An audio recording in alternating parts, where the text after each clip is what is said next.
次はマルチ変換について説明します。最初に土台となるスケッチを描いていきます。パートデザインよりスケッチを選択します。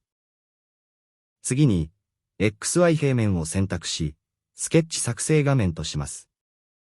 そして中心配置長方形ツールを用いて描きます。大きさは 100mm×100mm とします。そしてこれで決定します。次にパッドツールで 5mm の厚さを作成します。それでは、この面にコピーの元となるシェイプをスケッチで作成していきます。面を選択し、スケッチツールをクリックします。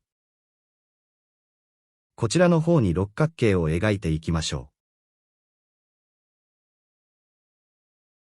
一辺が 4mm の六角形を描きます。これでこの画面を閉じます。次に、このスケッチを元にパッドを作成します。このままの状態で OK を押して閉じましょう。今、作成したパッド001を選択してマルチ変換ツールをクリックします。すると、このようなパラメータ設定画面が表示され、ツールシェイプ変換が選択され、パッド001が表示されています。コピーを行うには、配置変換の中で右クリックし、変換タイプを選択します。ここでは直線上パターンを追加を選択してみましょう。すると、このように土台外にコピーが表示されていますので長さを調整します。長さを 45mm として、後微調整を行います。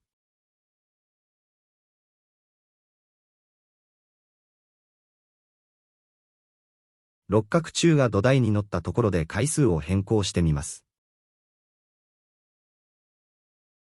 この状態で回数は4となります。そして OK を押して、この変換モードを終了します。それでは、次に反対側にコピーしてみましょう。配置変換枠で鏡像変換を追加をクリックします。するとこのような形でコピーされます。それでは次に奥行き方向にコピーをしてみましょう。配置変換枠で右クリックして直線上パターンを追加を選択します。すると、このように右側にコピーされてしまいました。そこで方向オプションを Y 軸に変更します。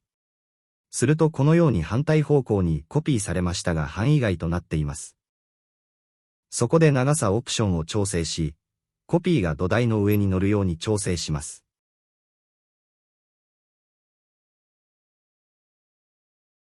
このぐらいの位置にして、コピー回数を増やしてみましょう。回数を3、4というように増やしていきます。このようにマルチ変換ではいろいろなパターンでコピーを行うことができます。次に拡大縮小についても説明します。元の状態に戻しパッド001を選択し、マルチ変換をクリックします。ここで配置変換枠で右クリックし拡大縮小を選択します。すると、規定値の2倍のコピーが表示されます。また係数を操作すると、このように倍率を変化させることができます。それでは次にマルチ変換でボディのコピーを行ってみましょう。最初に、ボディに加算球を配置します。そしてこのまま OK で決定します。それではこれを元にマルチ変換を行ってみます。ボディを選択した状態でマルチ変換をクリックします。するとこのようにボディ変換が選択されています。次に配置変換の枠で右クリックして直線上パターンを追加を選択します。すると、このようにコピーが右側に表示されてますがエラーとなっています。そこで回数パラメータを増やしていきます。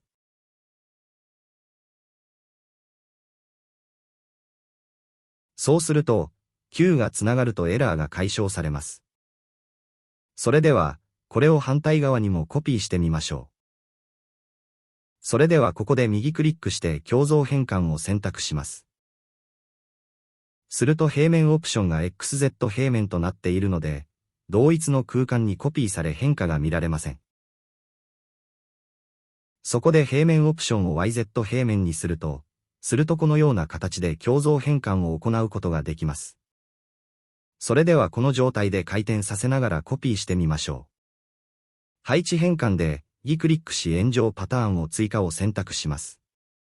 ここでベース軸を Z 軸に変更します。そして回数オプションを増やしていきます。